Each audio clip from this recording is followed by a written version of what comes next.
महेश लांडगे, तू कसला हिंदुत्ववादी? वाघाचं कातडं पांघरले म्हणजे वाघ होत नसतो. खरा वाघ आमचे अजितदादा आहेत. ते तुला तुझ्यासारख्या लबाड लांडग्याला कच्चा खाऊन टाकतील.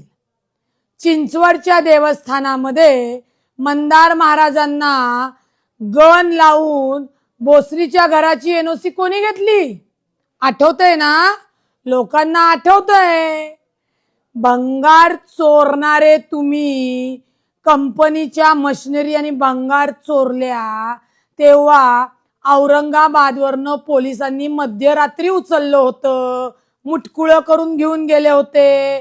तेव्हा जे अजितदादा आहेत त्यांच्याच पांघरुणाखाली होते. विसरले का तुम्ही? सातत्याने उचलली जीभ लावली टाळ्यासारख्या बोलताय.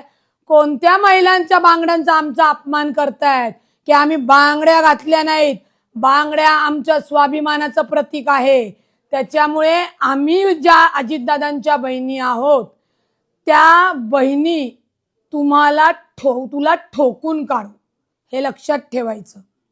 आणि अजितदादांवर बोलताना तोंड सांभाळून बोलायचं.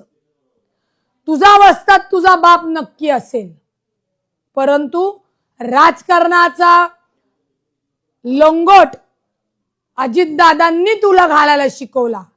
त्यामुळं वस्तादावर आणि गुरुवर डाव जर टाकायला गेलास ना भावड्या, तर तो लंगट सुटून सायरा बहिरा पळावं लागेल, पळताभुई होईल.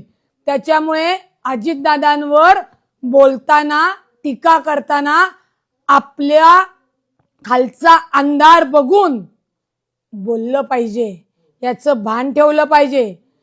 70 लाखाचं काम 7 कोटी दाखवून जे महानगरपालिकेचे सगळे पैसे लुबाडले आणि म्हणून भाजपच्या पांघरुणाखाली हे सगळं झाकलं जाते.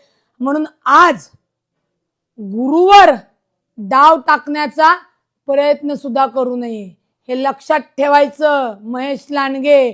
नाहीतर आम्ही सुद्धा घरात घुसून ठोकून बोलू. म्हशीच्या धारा काढत होता, म्हशीच्या धारा. लंडनला कशी काय कंपनी झाली? कुठनं झाली? धारा काढून झाली. सगळं निघेल, सगळं. तोंड सांभाळून बोलायचं माननीय अजितदादांवर. नाहीतर याद राखायचं, याच बांगड्या घालणाऱ्या महिला अशी काय चपराक देतील की नुसती पळता भुई होईल.